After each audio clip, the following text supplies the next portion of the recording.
പുറപ്പാട് പുസ്തകം 33-ാം അധ്യായത്തിലേക്ക് വരുമ്പോൾ 18-ാമത്തെ വചനം. അപ്പോൾ അവൻ, നിന്റെ തേജസ് എനിക്ക് കാണിച്ചു തരണമേ എന്നപേക്ഷിച്ചു. ദൈവത്തിൻ്റെ തേജസ് കാണുവാനുള്ള വാഞ്ച.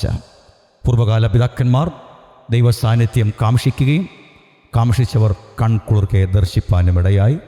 ഈ തലമുറയിലും വാഴ്ത്തപ്പെട്ട കർത്താവായ യേശുക്രിസ്തു നിമിത്തം നീതിമാനായ ദൈവത്തിൻ്റെ തേജസ്സിനെ നമ്മുടെ ഹൃദയങ്ങളിൽ പ്രകാശിപ്പിക്കേണ്ടതിന് നിത്യനായ ദൈവം നമുക്ക് വാഗ്ദത്തം നൽകിയിരിക്കുന്ന പരിശുദ്ധയാത്മാവ് ഇന്നും സനാതനമായി വിശ്വസിക്കുന്നവരുടെ മേൽ അത് വ്യാപരിപ്പിച്ച് ദൈവപ്രവൃത്തി വെളിപ്പെടുത്തിക്കൊണ്ടിരിക്കുന്നു. കർത്താവിൻ്റെ നാമം വാഴ്ത്തപ്പെടട്ടെ.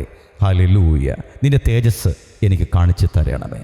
ഇന്ന് പകൽ വാഞ്ചയോടുകൂടെ ദൈവത്തിൻ്റെ സന്നിധിയിൽ ഒരു നേരത്തേക്ക് മാത്രമല്ല, എപ്പോഴും അവിടുത്തെ മനോഹരത്വം കണ്ടുകൊണ്ട് ഈ ഭൂമിയിലെ പ്രവാസകാലം ദൈവേഷ്ടപ്രകാരം പൂർത്തീകരിച്ച് നിത്യതയ്ക്കായി നാം എല്ലാം കൊണ്ടും യോഗ്യന്മാരായി തീർന്ന ആത്മീക കൃപയിലേക്ക് പ്രവേശിപ്പാനായിട്ട് ദൈവത്തിൻ്റെ ആത്മാവ് നമ്മെ എല്ലാവരെയും സഹായിക്കുമാറാകട്ടെ. ഹല്ലേലൂയ. അപ്പോൾ നിർമ്മലമായ വചനത്തിന് ഇടർച്ചകൾ വരുത്തി കൂട്ടുകൾ ചേർത്ത് വചനത്തെ വികലമാക്കി തീർക്കുന്ന പശ്ചാത്തലങ്ങൾ അധികം ശക്തിയോടുകൂടെ വെളിപ്പെട്ടുകൊണ്ടിരിക്കുന്ന ഈ കാലഘട്ടത്തിൽ അപ്പോസ്തലനായ പൗലോസ് കൊരിന്ത്യർക്കെഴുതിയ 2-ാമത്തെ ലേഖനത്തിൽ 2-ാമത്തെ അധ്യായം 17-ാമത്തെ ഭാഗത്തിൽ രേഖപ്പെടുത്തിയിരിക്കുന്നത് പോലെ ഞങ്ങൾ ദൈവവചനത്തിൽ കൂട്ടിച്ചേർക്കുന്ന അനേകരെ പോലെ അല്ല, നിർമ്മലതയോടും ദൈവത്തിൻ്റെ കൽപ്പനയാലും ദൈവസന്നിധിയിൽ ക്രിസ്തു യേശുവിൽ സംസാരിക്കുന്നു. വചനത്തിന് കൂട്ട് കലർത്തുവാൻ നമുക്കാർക്കും ഒരു വ്യവസ്ഥയുമില്ല. ഹല്ലേലൂയ.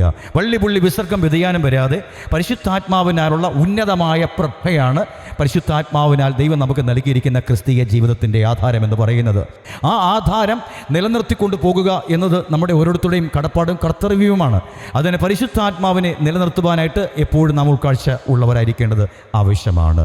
അതുകൊണ്ട് വചനത്തിന് കൂട്ടി കലർത്തി ജഡത്തിന് ഇഷ്ടമുള്ള നിലയിലേക്ക് വളച്ചു കൊണ്ടുപോകുന്ന അവസ്ഥകളിൽ ആഴമേറിയ ശുദ്ധീകരണത്തിൻ്റെ പ്രക്രിയ നമ്മുടെ ഉള്ളിൻ്റെ ഉള്ളിൽ ക്രമാനുഗതമായി നടപ്പാൻ ഇടവരാതിരിക്കുകയും സമസ്തത്തിലും ക്രിസ്തു എന്ന ആത്മമനുഷ്യൻ്റെ ശിരസ്സോളമുള്ള വളർച്ചയെ സാരമായി ബാധിക്കുകയും ചെയ്യും എന്നുള്ളത് കൊണ്ട് നമുക്ക് ജഡമനുഷ്യന് സന്തോഷമുളവാകുന്ന നിലയിലേക്ക് വചനങ്ങളെ വടച്ചു ഒടിച്ചു കൊണ്ടുപോകുവാൻ കൂട്ടാക്കാതെ അതിന് അല്പം പോലും അഭംഗം വരുത്തുവാനിടയാകാതെ മാറ്റം വരുത്തുവാനിടയാകാതെ നിർമ്മലതയോടുകൂടും ദൈവത്തിൻ്റെ കൽപ്പനയാലും ക്രിസ്തു യേശുവിൽ വചനപ്രകാരം ജീവിപ്പാനുള്ള ഉൾക്കാഴ്ചയും ധൈര്യവും ഏറ്റുവാങ്ങുവാൻ ദൈവത്തിൻ്റെ ആത്മാവ് നമ്മളെ സഹായിക്കട്ടെ. എപ്പോഴും ഞാൻ ചോദിക്കാറുള്ളൊരു ചോദ്യമാണ്, നിങ്ങളിപ്പോഴും വിശ്വാസത്തിൽ തന്നെ ഇരിക്കുന്നുവോ?